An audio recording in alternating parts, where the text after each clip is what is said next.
हम सब कानूनों का पालन क्यों करते हैं? मतलब एक सिग्नल पे रुकना या टैक्स भरना, ये सब हम करते क्यों हैं? हाँ, और सरकार से हमारी अपेक्षाएं क्या है? शांति, सुरक्षा, ये सब तो है। पर इस शक्ति का आधार क्या है जो सरकार को ये अधिकार देता है कि वो हमसे ये सब करवाए? बिल्कुल। और यही सवाल हमें आज के विषय पर लाता है, सार्वभौमिकता। सॉवरेनिटी जिसे कहते हैं। हाँ, सुना तो है ये शब्द, राजनीति विज्ञान में काफी आता है। जी। ये एक बुनियादी कॉन्सेप्ट है, पर है काफी उलझा हुआ और लगातार बदलता भी रहा है। इसकी शुरुआत कहाँ से हुई? मतलब शब्द का क्या मतलब है? ये लैटिन शब्द सुपेरानस से आया है, जिसका सीधा मतलब है सर्वोच्च, सबसे ऊपर। सबसे ऊपर, ठीक है। तो आसान शब्दों में कहें तो राज्य की सर्वोच्च और अंतिम शक्ति। अच्छा, तो आज हम इसी पर थोड़ी गहराई से बात करेंगे। हमारे पास जो स्रोत हैं उनके आधार पर समझने की कोशिश करेंगे कि ये सर्वोच्च शक्ति आखिर है क्या, इसके अलग अलग पहलू क्या हैं, और ये समय के साथ कैसे विकसित हुई है और आज की दुनिया में इसके क्या मायने हैं। हाँ। तो शुरुआत इसके दो बुनियादी पहलुओं से करते हैं। हाँ, बिल्कुल। एक है आंतरिक सार्वभौमिकता। आंतरिक मतलब देश के अंदर? हाँ, देश की सीमाओं के अंदर राज्य का अपने नागरिकों और सभी समूहों पर सर्वोच्च अधिकार, कोई भी राज्य से ऊपर नहीं। ठीक है। और दूसरा है बाह्य सार्वभौमिकता। इसका मतलब है कि देश अंतर्राष्ट्रीय स्तर पर आजाद है, किसी बाहरी सत्ता के अधीन नहीं है, अपनी विदेश नीति वगैरह खुद तय कर सकता है। बिल्कुल। तो अंदर सब पर हुक्म और बाहर किसी का हुक्म नहीं, ये इसका मूल आइडिया है। सुनने में तो ये काफी सीधा लगता है, पर जैसा आपने कहा ये उलझा हुआ है, तो मतलब इसे परिभाषित करना मुश्किल रहा है। हाँ, बहुत। अलग अलग विचारकों ने इसे बहुत अलग अलग ढंग से देखा है, यहीं से जटिलता शुरू होती है। जैसे? कुछ उदाहरण है, जैसे 16वीं सदी में जीन बोर्डन थे, उन्हें आधुनिक विचार का कह सकते हैं प्रणेता माना जाता है। अच्छा। उन्होंने कहा कि ये नागरिकों पर कानून से अप्रतिबंधित सर्वोच्च शक्ति है। कानून से अप्रतिबंधित, ये तो बहुत बड़ी बात है। हाँ, इसी पर ध्यान देना जरूरी है। दूसरी तरफ ग्रोशियस जैसे विचारक थे, उन्होंने इसे सर्वोच्च राजनीतिक शक्ति कहा, मतलब जिसकी इच्छा पर कोई और हावी न हो सके। तो एक तरफ पूरी तरह निरंकुश शक्ति और दूसरी तरफ राजनीतिक इच्छा पर जोर, क्या यही मुख्य अंतर है जो आगे भी दिखता है? हाँ, काफी हद तक। ये तनाव आपको पूरे इतिहास में दिखेगा। पारंपरिक रूप से तो खासकर जब राजशाही थी, हाँ, तो इसे एक व्यक्ति यानी राजा या फिर किसी संस्था जैसे संसद में निहित माना गया, और अक्सर इसे असीमित और अविभाज्य समझा गया, मतलब बांटा नहीं जा सकता। ये वो शक्ति है जो कानून बनाती है, लागू करती है, सजा भी दे सकती है। बिल्कुल। लेकिन जैसा आपने पूछा, ये विचार हमेशा ऐसा नहीं था। हाँ, मैं सोच रहा था जैसे प्राचीन यूनान में अरस्तु का क्या विचार का? सही, अरस्तु कानून को सर्वोच्च मानते थे, किसी शासक को नहीं। अच्छा। हाँ, रोमन साम्राज्य ने जरूर राज्य की पूर्ण शक्ति को स्थापित किया, लेकिन फिर मध्य युग आया। हाँ, तब तो स्थिति बिल्कुल अलग थी। बिल्कुल। यूरोप में सामंतवाद था, मतलब जमींदारों का अपना अपना प्रभाव, और सबसे बढ़कर चर्च का जबरदस्त दबदबा था। पोप तो खुद को राजाओं से भी ऊपर मानते थे। हाँ, तो ऐसे में जहां शक्ति इतनी बिखरी हुई हो, वहां एक केंद्रीय सर्वोच्च शक्ति का विचार, मतलब आधुनिक सार्वभौमिकता, वो पनप ही नहीं सकता था। तो फिर ये आधुनिक विचार दोबारा कैसे उभरा?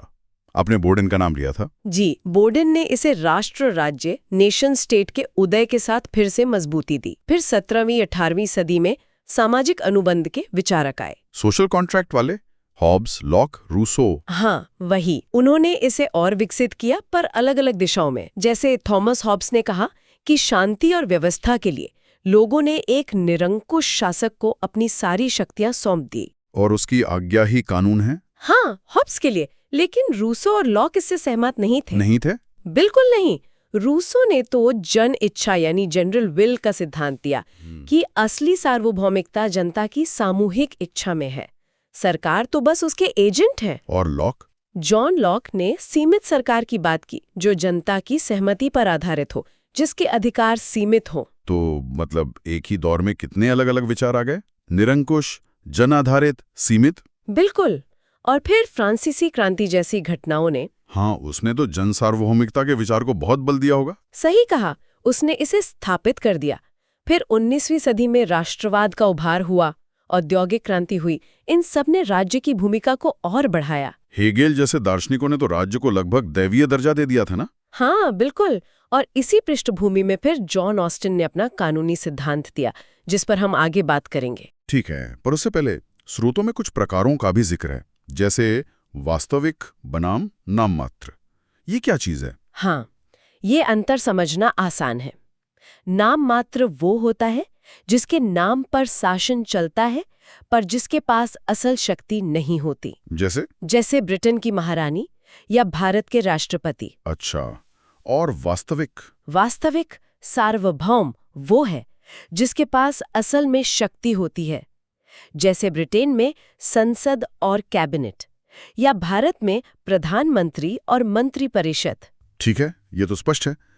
एक और जोड़ी है, कानूनी बनाम राजनीतिक सार्वभौमिकता। ये थोड़ा अलग है पर महत्वपूर्ण है। कानूनी सार्वभौमिकता उस संस्था में होती है जिसे कानून सर्वोच्च मानता है, जो कोई भी कानून बना सकती है और जिसे अदालतें चुनौती नहीं दे सकती। जैसे ब्रिटेन में संसद। बिल्कुल। लेकिन राजनीतिक सार्वभौमिकता उस शक्ति को कहते हैं जो असल में सरकार को चुनती है या हटाती है। यानी मतदाता, लोकमत। हाँ, मतदाता, लोकमत। कानूनी तौर पर संसद शायद कुछ भी कर सकती है, पर राजनीतिक तौर पर उसे चुनाव जीतने के लिए जनता की राय का ध्यान रखना ही पड़ता है। समझ गया। एक और अंतर बताया गया है, डी ज्यूरे और डी फैक्टो। ये क्या है? डी ज्यूरे का मतलब है कानूनी रूप से मान्यता प्राप्त शासक या सत्ता, जिसे कानून सही मानता है। और डी फैक्टो? डी फैक्टो मतलब वो जो वास्तव में नियंत्रण में है, जिसके पास असल में ताकत है, भले ही उसे कानूनी मान्यता न मिली हो। ऐसा कब होता है? अक्सर क्रांति या गृह युद्ध जैसी स्थितियों में ये दोनों अलग अलग हो सकते हैं। कोई उदाहरण? जैसे 1917 की रूसी क्रांति हुई, उसके बाद बोल्शेविक डी फैक्टो शासक बन गए, असल नियंत्रण उनके हाथ में आ गया, जबकि कानूनी डी ज्यूरे सत्ता शायद पुरानी सरकार के पास ही मानी जा रही थी, जब तक कि नई व्यवस्था पूरी तरह स्थापित ना हो गई। अच्छा, और अपने पड़ोस में 1971 में बांग्लादेश में भी शायद ऐसा हुआ हो। हाँ बिल्कुल, बांग्लादेश मुक्ति संग्राम के दौरान भी ऐसी स्थिति बनी थी। ठीक है, इन सब प्रकारों में जन सार्वभौमिकता का विचार कितना महत्वपूर्ण है? आपने रूसो का जिक्र किया था पहले। ये आज के लोकतंत्र का आधार है, कह सकते हैं कि केंद्रीय विचार है। इसका मूल विचार क्या है? यही कि सत्ता का अंतिम स्रोत जनता है, सरकार जनता की प्रतिनिधि है या एजेंट कह लीजिए, और उसे जनता के प्रति जवाबदेह होना चाहिए। और अगर सरकार सही काम ना करे तो जनता को उसे बदलने का अधिकार है। यही विचार अमेरिकी और फ्रांसीसी क्रांतियों के पीछे था। लेकिन इसे व्यवहार में लाना कितना संभव है, खासकर इतने बड़े और विविध देशों में? जनता की एक सामूहिक इच्छा का पता कैसे लगाया जाए? ये इसकी मुख्य चुनौती है। बिल्कुल सही कहा आपने। जनता कोई एक जैसी इकाई तो है नहीं, उसमें बहुत सारे अलग अलग मत होते हैं, हित होते हैं। तो फिर प्रत्यक्ष लोकतंत्र तो छोटे समुदायों में ही संभव है। बड़े आधुनिक राज्यों में हमें प्रतिनिधित्व प्रणाली अपनानी पड़ती है। चुने हुए प्रतिनिधि जनता की ओर से फैसले लेते हैं। लेकिन फिर भी जनता अपनी राय जाहिर तो कर सकती है। हाँ बिल्कुल। चुनाव, जनमत संग्रह, मीडिया की आज़ादी, विरोध प्रदर्शन, ये सब तरीके हैं जिनसे राजनीतिक सार्वभौमिकता यानी जनता की शक्ति जाहिर होती है। ठीक है, अब आते हैं जॉन ऑस्टिन के सिद्धांत पर। आपने कहा था कि उन्होंने इसे कानूनी नजरिए से देखा। यहां से बात और भी रोचक हो जाती है। हाँ, जॉन ऑस्टिन 19वीं सदी के अंग्रेज विधिवेत्ता थे। उन्होंने सार्वभौमिकता की एक बहुत ही कह सकते हैं स्पष्ट और कठोर कानूनी परिभाषा दी। क्या कहा उन्होंने? उनके अनुसार किसी भी समाज में एक निश्चित मानव सत्ता होनी चाहिए, कोई व्यक्ति या कोई समूह। निश्चित मतलब पहचाना जा सके। हाँ, और ये सत्ता किसी और के अधीन ना हो, मतलब उससे ऊपर कोई ना हो, और समाज का ज्यादातर हिस्सा आदतन उसकी आज्ञा का पालन करता हो। आदतन मतलब आदत से? हाँ, हैबिचुअली। यही सत्ता सार्वभौम है और इसकी शक्ति वो पूर्ण है, असीमित है, अविभाज्य है और स्थायी है। बाप रे, असीमित, कोई सीमा नहीं? नहीं। ऑस्टिन के अनुसार कानूनी रूप से कोई सीमा नहीं, और कानून क्या है? वो इसी सार्वभौम का आदेश है। ये तो बहुत ही निरंकुश विचार लगता है। क्या राज्य की शक्ति पर सच में कोई सीमा नहीं होती? क्या समाज में केवल एक ही शक्ति केंद्र होता है? बिल्कुल, और यहीं पर ऑस्टिन के सिद्धांत की सबसे तीखी आलोचना हुई, खासकर बहुलतावादी विचारकों ने की। बहुलतावादी जैसे कौन? जैसे हेरल्ड लास्की, मैकाइवर, ड्यूगेट, उनका मूल तर्क था कि भाई आधुनिक समाज बहुत जटिल है, शक्ति केवल राज्य में केंद्रित नहीं होती। तो कहाँ होती है? समाज में और भी बहुत से समूह और संस्थाएं हैं। परिवार है, चर्च है, ट्रेड यूनियन है, बिजनेस है, क्लब है। इन सब की अपने सदस्यों पर पकड़ होती है, इनके अपने नियम होते हैं। तो बहुलतावादी ये मानते थे कि राज्य इन अनेक समूहों में से बस एक है, शायद सबसे महत्वपूर्ण, पर अकेला नहीं। हाँ, बिल्कुल। मैकाइवर ने कहा कि राज्य समानों में प्रथम हो सकता है, एक कोऑर्डिनेटर की भूमिका निभा सकता है, लेकिन एकमात्र शक्ति केंद्र नहीं। लास्की ने भी कुछ कहा था। हाँ, लास्की ने कहा कि किसी भी सार्वभौम की शक्ति व्यवहार में कभी असीमित नहीं रही, मतलब प्रैक्टिकली ये मुमकिन ही नहीं है। और ये विचारक क्यों मानते थे कि शक्ति बंटी होनी चाहिए? उनका मानना था कि राज्य की शक्ति परंपराओं, नैतिक मूल्यों, रिवाजों, अंतर्राष्ट्रीय कानूनों और सबसे जरूरी व्यक्तियों के अधिकारों से सीमित होती है, और होनी भी चाहिए। क्यों? क्योंकि सारी शक्ति एक जगह केंद्रित करना व्यक्ति की स्वतंत्रता और लोकतंत्र के लिए खतरनाक है। ये बात तो तर्कसंगत लगती है, लेकिन इसका दूसरा पहलू भी तो है। अगर राज्य की शक्ति इतनी सीमित है और कई समूहों में बंटी हुई हैं, तो फिर अंतिम निर्णय कौन लेगा?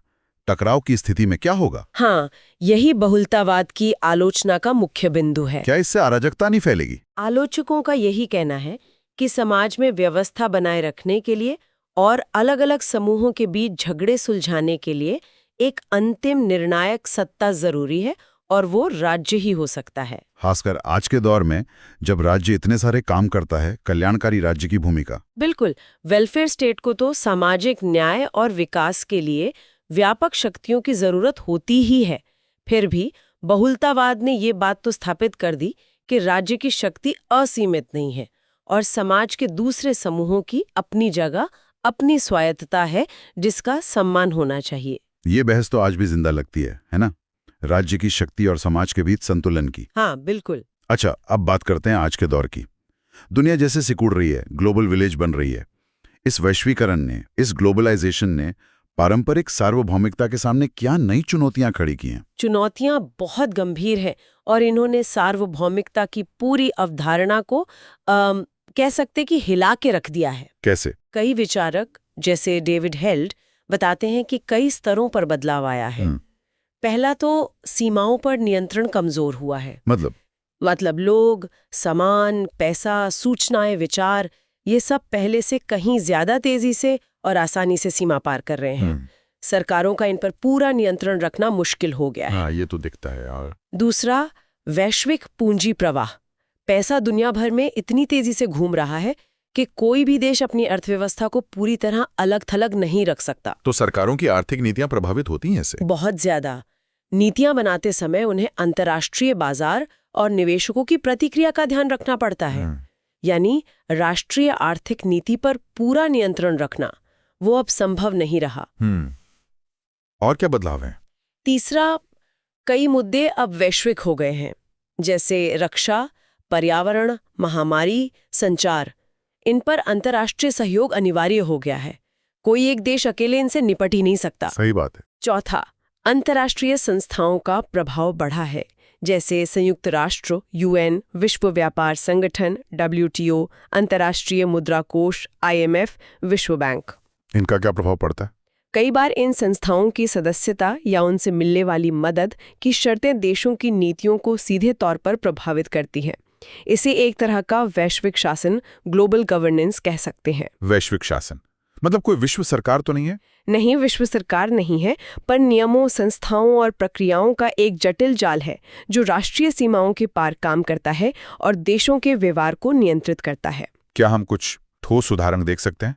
जैसे शक्ति गुटों का क्या असर होता है? हाँ, बिल्कुल। शीत युद्ध का दौर याद करें। हाँ, अमेरिका और सोवियत संघ। दुनिया 2 खेमों में बटी थी। जो देश जिस खेमे में था उसकी विदेश और रक्षा नीतियां काफी हद तक उस खेमे के नेता पर निर्भर करती थीं। भारत जैसे देशों ने गुट निरपेक्षता अपनाई थी। हाँ, अपनी स्वतंत्र निर्णय लेने की क्षमता बचाए रखने के लिए। आज भी देखें, नाटो जैसा सैन्य गठबंधन है, इसके सदस्य देशों की नीतियों पर गठबंधन का असर पड़ता है। हालांकि कानूनी सार्वभौमिकता खत्म नहीं होती, पर व्यवहार में फैसले लेने की आज़ादी कुछ हद तक कम जरूर होती है। ठीक है, और अर्थव्यवस्था के वैश्वीकरण का क्या असर है? आपने पूंजी प्रवाह की बात की और बहुराष्ट्रीय कंपनियां MNCs। हाँ, MNCs, ये कंपनियां किसी एक देश के नियंत्रण में पूरी तरह नहीं होती हैं। वे उत्पादन कहाँ करेंगी, निवेश कहाँ करेंगी, रोजगार कहाँ देंगी, ये फैसले वे वैश्विक स्तर पर लेती हैं। तो राष्ट्रीय सरकारों के लिए इन्हें नियंत्रित करना मुश्किल हो जाता है। बिल्कुल, और वैश्विक वित्तीय बाजार वो सरकारों पर एक तरह का अनुशासन थोपते हैं। तकनीक और परिवहन ने अर्थव्यवस्थाओं को इतना जोड़ दिया है कि अब आत्मनिर्भरता तो लगभग असंभव सी बात है। मतलब राज्य की अपनी आर्थिक नीतियां तय करने की शक्ति कम हुई है। काफी कम हुई है। अंतर्राष्ट्रीय संगठनों का प्रभाव कैसे दिखता है? आपने IMF, विश्व बैंक की शर्तों का जिक्र किया था। हाँ, जब कोई देश इनसे कर्ज लेता है तो उसे अक्सर कुछ शर्तें माननी पड़ती हैं। जैसे सरकारी खर्च में कटौती करना, सरकारी कंपनियों का निजीकरण करना या अपनी मुद्रा का अवमूल्यन करना। ये शर्तें सीधे सीधे देश की आर्थिक नीतियों पर, यानी उसकी आर्थिक सार्वभौमिकता पर असर डालती हैं। यूरोपीय संघ EU तो इसका सबसे बड़ा उदाहरण है शायद। हाँ बिल्कुल, EU में तो सदस्य देशों ने आर्थिक, कानूनी और राजनीतिक क्षेत्रों में अपनी संप्रभुता का एक बड़ा हिस्सा साझा संस्थाओं को सौंप दिया है। जैसे यूरोपीय संसद है, यूरोपीय आयोग है। ये एक तरह की साझा संप्रभुता, शेयर्ड सॉवरेनिटी है। और अंतर्राष्ट्रीय कानून, क्या वो भी राज्यों की शक्ति को सीमित कर रहा है? निश्चित रूप से। अंतर्राष्ट्रीय कानून का दायरा अब सिर्फ राज्यों के आपसी संबंधों तक सीमित नहीं रहा। मतलब अब मानवाधिकार कानून है, पर्यावरण कानून है, युद्ध अपराधों से जुड़े कानून हैं। ये सब राज्यों के अपनी सीमाओं के अंदर के व्यवहार को भी नियंत्रित करने की कोशिश करते हैं। कोई उदाहरण? जैसे यूरोपीय मानवाधिकार संधि है, वो नागरिकों को अधिकार देती है कि वे अपने देश की सर्वोच्च अदालत के फैसले के खिलाफ भी यूरोपीय मानवाधिकार न्यायालय में जा सकें। अच्छा, ये तो राज्य के अधिकार क्षेत्र से बाहर जाने जैसा हुआ। हाँ, और द्वितीय विश्व युद्ध के बाद जो न्यूरेमबर्ग ट्रायल्स हुए, हाँ, नाजी युद्ध अपराधियों पर, उन्होंने ये सिद्धांत स्थापित किया कि कुछ अपराध इतने गंभीर होते हैं कि उनके लिए व्यक्ति सीधे अंतर्राष्ट्रीय कानून के प्रति जिम्मेदार है, भले ही वो अपने राष्ट्रीय कानून के तहत काम कर रहा हो। यानी व्यक्ति की जिम्मेदारी राज्य की सार्वभौमिकता से ऊपर हो गई कुछ मामलों में। हाँ, तो इन सब बातों से पता चलता है कि सार्वभौमिकता अब वो चीज नहीं रही जो शायद बोर्डिन या ऑस्टिन के समय में थी। तो हमने ये पूरी यात्रा की, सार्वभौमिकता की परिभाषा शुरू करके उसके ऐतिहासिक विकास को देखा, उसके प्रकार समझे। हाँ, फिर ऑस्टिन का वो कठोर कानूनी सिद्धांत देखा और उसकी बहुलतावादी आलोचना को समझा। और अंत में हमने देखा कि कैसे आज के दौर में वैश्वीकरण, अंतर्राष्ट्रीय संगठन, वैश्विक अर्थव्यवस्था और अंतर्राष्ट्रीय कानून ने इस पारंपरिक अवधारणा को काफी हद तक बदल दिया है। बिल्कुल, आज कानूनी रूप से भले ही राज्य सर्वोच्च माना जाता हो, लेकिन व्यवहार में उसकी शक्ति अनेक बाहरी और भीतरी कारकों से सीमित है। सार्वभौमिकता अब एक निरपेक्ष एब्सोल्यूट विचार नहीं रहा, ये एक सापेक्ष, रिलेटिव और लगातार विकसित होने वाली अवधारणा बन गई है। ये पूरी चर्चा दिखाती है कि राज्य की शक्ति की प्रकृति कितनी जटिल है और समय के साथ कितनी बदल गई है। हाँ, और ये बदलाव जारी है। हाँ, ये एक डायनामिक कॉन्सेप्ट है। जैसे जैसे दुनिया और ज्यादा आपस में जुड़ रही है, क्या हमें राष्ट्रीय हित और वैश्विक कल्याण के बीच एक नया संतुलन साधने के लिए सार्वभौमिकता की एक बिल्कुल नई समझ, एक नई परिभाषा गढ़नी होगी? ये सोचने वाली बात है।